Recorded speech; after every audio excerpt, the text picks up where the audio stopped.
JB Ngunyan, ang nainot, pirming nanginginutan. Always number one. DCGB, 729 kHz. Enot sa Bareta, enot sa Gabos.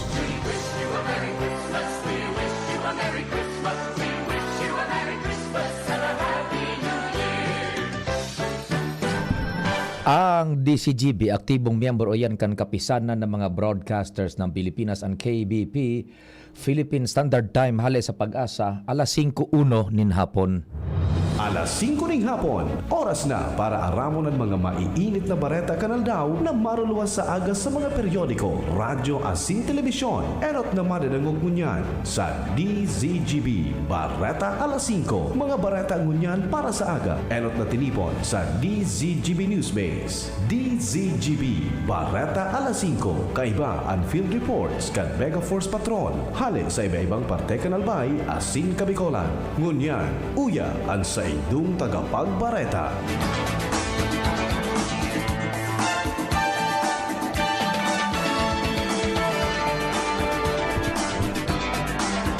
Maray na hapon sa pangaran po kang Newsbase asin kan Mega Force Patrol. Ako po ang sa indong magiging tagapaghatod bareta, si Pio Fernandez.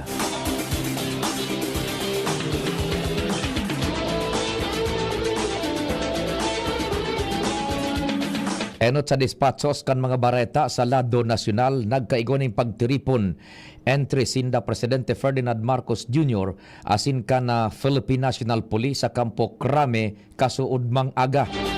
Sigun sa Presidential Communications Office, naging agenda sa National Peace and Order Council meeting o NPOC ang may kinaaraman sa sitwasyon kan paz orden kan Pilipinas. Kaiba na naman sa pagtiripon ang mga haralangkaw na opisyales kan pulisya, puwersas armadas, nagkapirang miyembros kan gabinete, mga opisyal kang Regional Peace and Order Council, asin iba pa. Nagatindir man digdi ang mga pamayo kan rehiyon asin lokal na gobyerno, asin iba pang stakeholders, arog kan mga representantes kan akadim, religious leaders, asin iba pang representantes hale sa ibang sektor. Kamauotan ka nasabing pagtiripon na magbilog nin mga makabago asin panibagong estratehiya o kaya pinagbiyong estratehiya para aksyonan ang mga isyu may kinaaraman sa katuninungan, seguridad asin karahayan kang nasyon.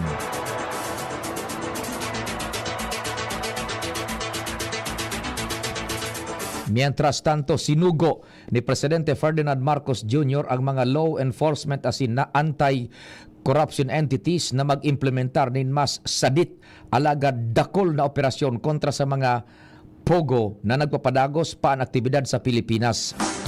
Sigun sa Presidential Communications Office, ginibok ang Presidente ang direktiba sa ikadawang Joint National Peace and Order Council Regional Peace and Order Council Meeting 2024 sa Kampo Crame.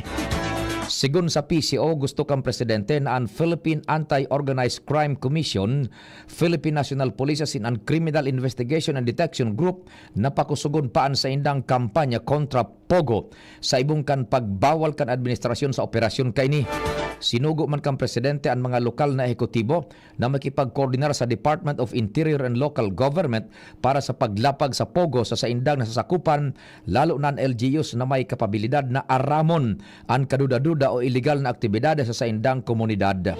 Sa pinakaultimong datos, kan Nobyembre 29, maabot sa 54,000 na offshore gaming employment licenses ang nakanselar na kan gobyerno. Nasa 18 man na IGLs ang voluntaryong nagpakanselar kan sa indang lisensya, mantang 27 IGLs naman ang nasa proseso pa kan pagpapundo kan sa indang operasyon.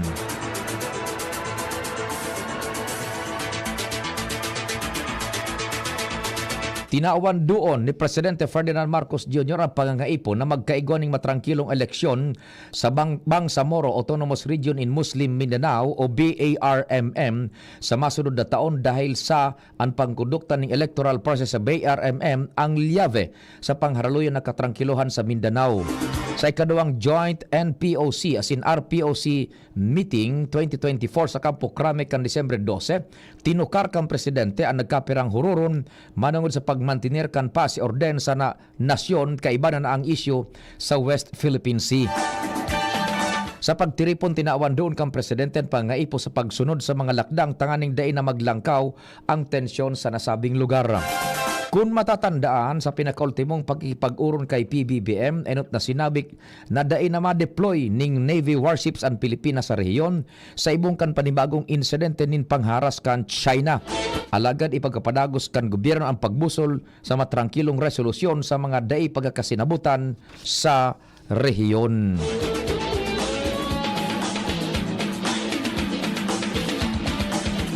Ipag-adalan ni Marhay ni Presidente Ferdinand Marcos Jr. ang paggamit ng Digital Identification System kan Philippine Immigration. Partikular digdi ang paggamit ng biometric data kan facial recognition o fingerprint. Sigun sa Presidente, obheto kaini na masiguro ang matanos na proseso sa magiging travel kan mga biyahero. Ipinaliwanag niya na pigibo ang siring na sistema sa bilog na kinaban, kaya dapat naman na makipagsabayan ang nasyon sa makabagong paagi kan pagpapautob kan immigration measures asin kung paano ini magagamit. Gigibuhon na simple ang pagbugtak nin system hardware asin hali idigdi ituturo naman kung paano gamiton ang hardware.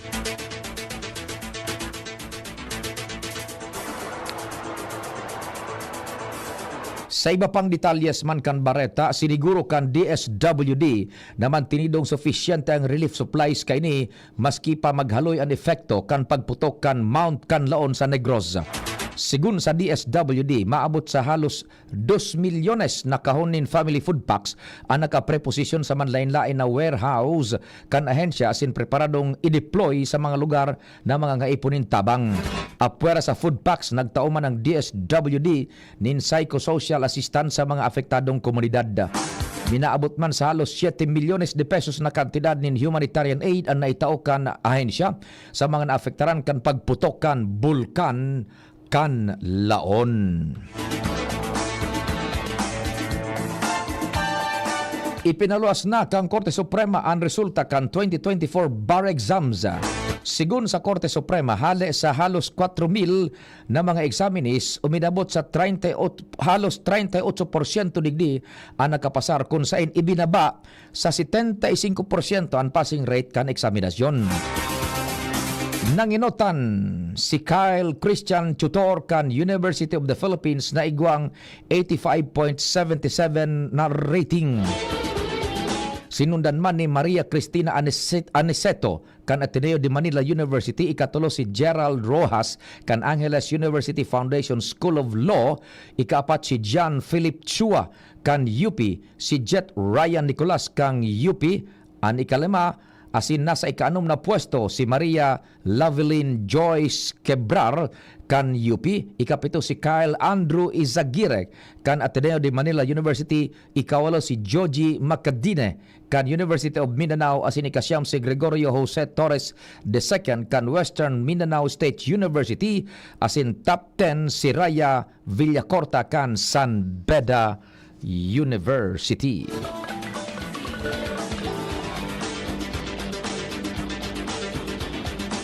Mientras tanto, pigdadarakan COMELEC sa mga hararayong lugar ang pigigibong road show para sa mga automated counting machines. Ini parte kan nationwide ACM Roadshow na pinuunan kan Disyembre 2, 2024. Aktual na binisita ni Election Officer Olive De Guia ang sa iyang staff sa Barangay Sampaguita, Lopez de Vega, Northern Samar.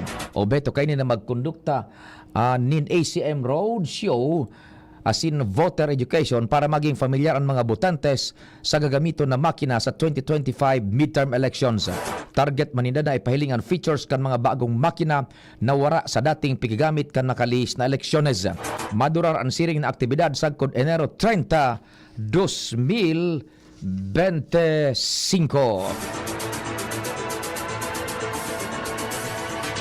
Sa iba pang bareta, nagtutubod si Senadora Pia Cayetano na suhay sa syntax law ang ginibukan Kongreso na tapyasan nin government subsidy ang Philippine o kaya na halian nin government subsidy ang Philippine Health Insurance Corporation of PhilHealth.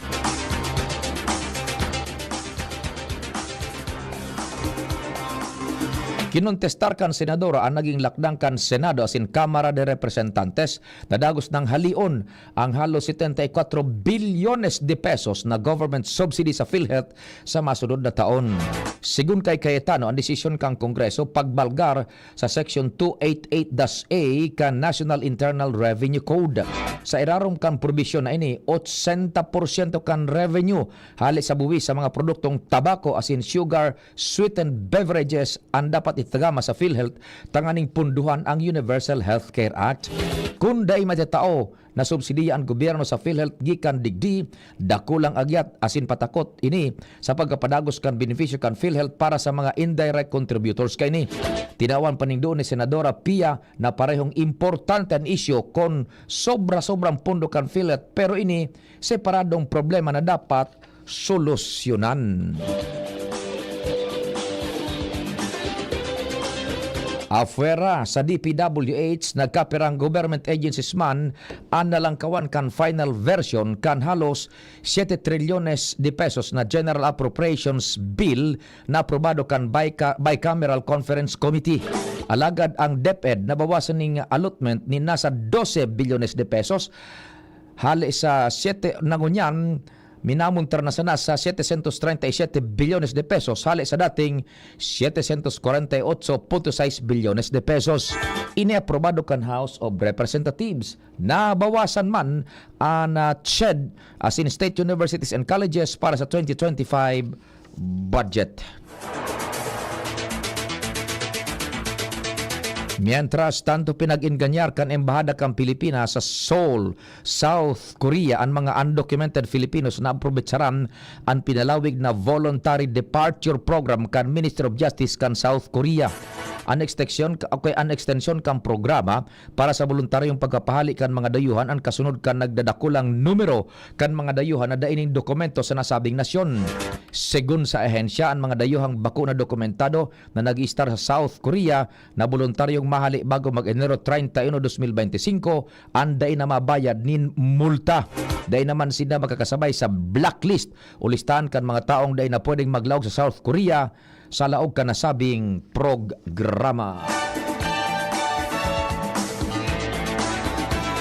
Nagparumdom ang Philippine Ports Authority sa mga nagpapadara nin mga balikbayan box na dai magtubod sa mga text o pod na nagpapamidbid na empleyado kan sa indang opisina. Ini para tang roon nin makaskas na pagbiyahe kan mga kargamentos kasalida kan bayad. Sigun sa PPA, dahil magtubod sa siri na panglalansi kung saan dapat na makipagtransaksyon sana sa mga lehitimong freight forwarders o mga nagpo-provide ng door-to-door cargo handling services. Sinabi pa ni PPA General Manager J. Santiago na wala ning katotohanan ang pigisabi kan mga scammers na in kaso dahil magtaon nin lagay papahaleon ang barko kung saan nikakargaan sa indang mga balikbayan boxes. Tinawan doon ni Santiago ang Bureau of Customs o ang Adwana ang nagpaproseso kan mga balikbayan box asin sindaman ang bahala sa inspeksyon asin pagpapadara kaini sa nasyon. Mabueltan detalyes kan mga bareta pakalis kan nagkapirang pagirumdum. Attention! Attention! Mga paraantabay, may marhay na bareta. Ang DZGB nasa cellphone na!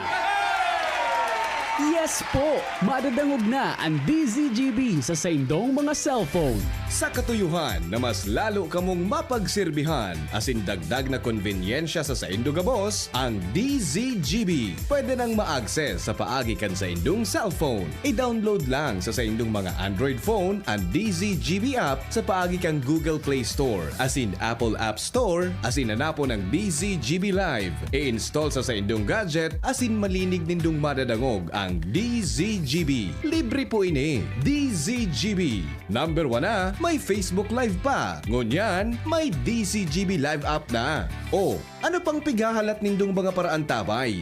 Download na! Patuloy nating suportahan Senator Ronald Bato de la Rosa, ang tagapagtanggol ng sambayanang Pilipino. Sa Senado, sagot ka ni Bato, mahal tayo ni Bato, pagtatanggol tayo. Sa Senado, sagot ka ni Bato, matapang si Bato, ipaglalaban tayo. Sa Senado, sagot tayo ni Bato. This advertisement is paid by Edwin Go. We gotta feel Birit na sana kaso parang may gumagasgas. Ganyan ang ubong may plemang mahirap ilabas. Mag-Plemex Forte Syrup. Gawa sa natural na lagundi. Tinutunaw ang plema. Pinipigil ang ubo. Ramdam ang hagod ng ginhawa. Sing your heart out. Basta lagundi, Plemex. Mabibili ang Plemex Forte Syrup 60 ml at 120 ml sa mga pangunahing butika nationwide. Vitex Nagundo L is a generic name of Plemex Forte. If symptoms persist, consult your doctor. Sing along with me and Curtis! Nanghihinayang sa araw ko. Achoo! Uy, friend, di maka-move on dahil sa sipon? Magbagong Neozep Z Plus, now with zinc. Mas bilis galing sa sintomas ng sipon by 2 to 3 days versus Neozep Forte. Walang hinayang, bawi na ang araw ko! Neozep Z Plus, now with zinc. Alagang Unilab yan. Phenylephrine HCl chlorphenamine maleate paracetamol plus zinc is the generic name of Neozep Z Plus. If symptoms persist, consult your doctor. Ubo ng anak? Nakababahala? Baka plema. Para dyan, Plemex for Kids ang pambato ko. Ang Plemex for Kids ay gawa sa lagundi. Tinutunaw at pinalalabas ang plema. Ginhawa para sa bata, peace of mind para kay mommy. Camille Prats Yambao po, nagfi-flex for Plemex. Ang batang lagundi, Planex! Vitex Nagundo L is the generic name of Plemex for kids. If symptoms persist, consult your doctor. Mamis, agapan agad ang ubo at plemang nakabara. Pambatang lagundi, Plemex! Tuhod. Siko. Baywang. Pag laging pasan ang sakit sa kasukasuan, sign na yan ng arthritis o joint deterioration. Karaniwan kapag nagkakaedad na. Kailangan ng tibay at ginhawang makakapitan. Kaya ng artrisin yan. May undenatured type 2 collagen at methylsulfonyl methane na maaaring makatulong protektahan ang kalusugan ng kasukasuan. Make the right move. Uminom ng artrisin araw-araw. Mabibili ang artrisin sa mga leading drugstores nationwide. Mahalaga ang paalala, ang artrisin ay hindi gamot at hindi maaaring gamitin panggamot sa anumang uri ng sakit. Huwag baliwalain ang kirot na nararamdaman sa tuhod. Baka hindi lang yan joint pain, kundi sintomas ng arthritis. With proper diet and exercise, uminom ng artrisin. Ang artrisin ay undenatured type 2 collagen at methylsulfonyl methane supplement na maaring makatulong protektahan ang kasukasuan. Ito ay may antioxidant at anti-inflammatory properties na tumutulong labanan ang epekto ng arthritis tulad ng pananakit ng kasukasuan, pagkasira ng buto at limitadong paggalaw. Sa tulong ng artrisin, maaring mas tumibay ang cartilage, ligaments, tendons at synovial fluid na bumubuo sa kasukasuan. Mas flexible gumalaw, kayang-kaya maglakad o mag-jogging. Mabibili ang artrisin sa mga pangunahing butika nationwide. Make the right move. Mahalagang paalaala, ang artrisin ay hindi gamot at hindi dapat gamiting panggamot sa anumang uri ng sakit. Mabibili ang artrisin sa Mercury Drug, Watsons, South Star Drug, and other leading drugstores nationwide.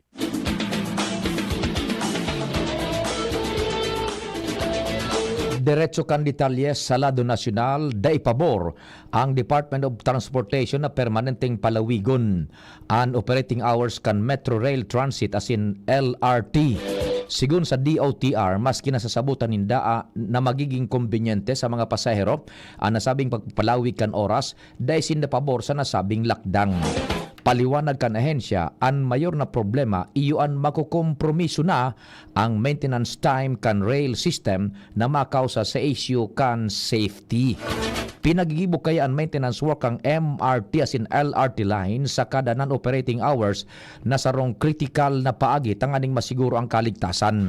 Matatandaan nagkapirang grupo ang nangapudan sa DOTR na dapat palawigon ang operasyon kan MRT as in LRT lalo nang ngunya nagkapaskuhan na nagkaka-experience nin matinding trafiko.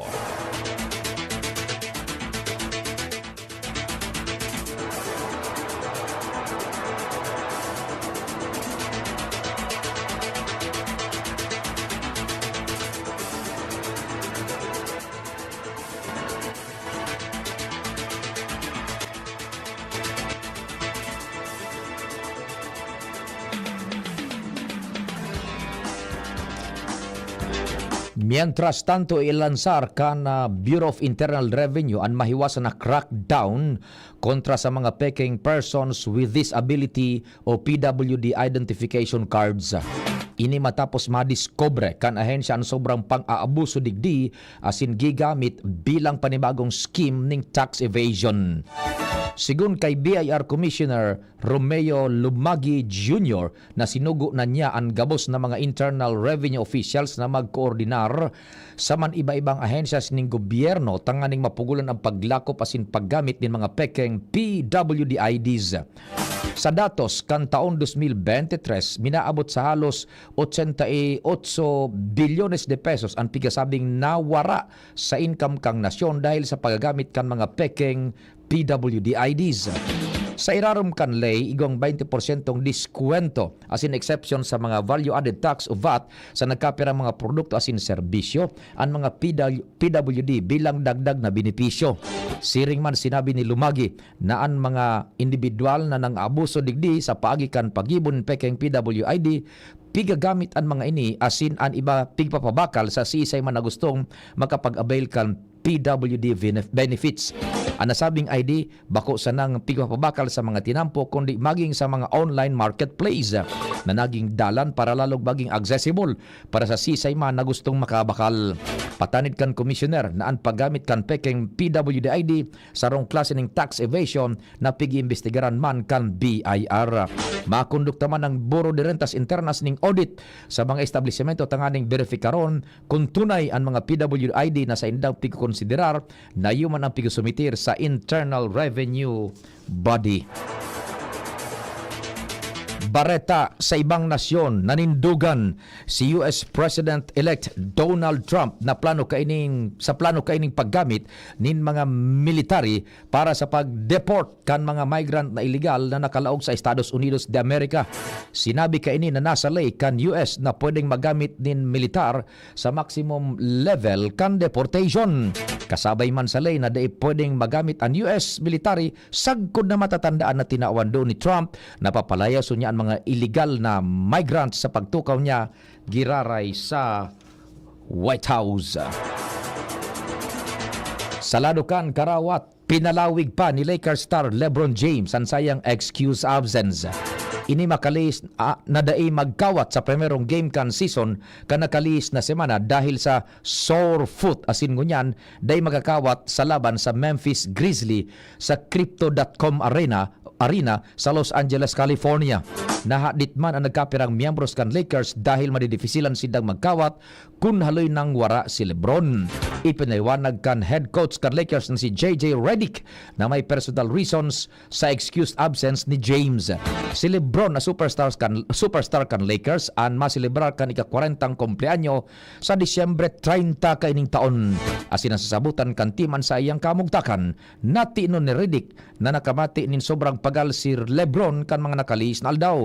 Pinahimutikan man kan Lakers ang mga trade rumors dahil may no trade clause si LeBron dahil siya pwedeng i-trade afera kung hagado niya ini. Sa ngunyan, wara pang petsa kung arin mabalik si LeBron sa hardcourt. Sa pangarang ka nagsururat kan informasyon si si Angel Mustasa, Jen Matthew Balyaran, sa panginutuyan ni News Director Mar Dela, June Napolis sa Control Technical, sa IT si Jerome Nico Martinez. Ako po si Pio Fernandez. Radyo Balagon ka ito, DCJB Ngunyan.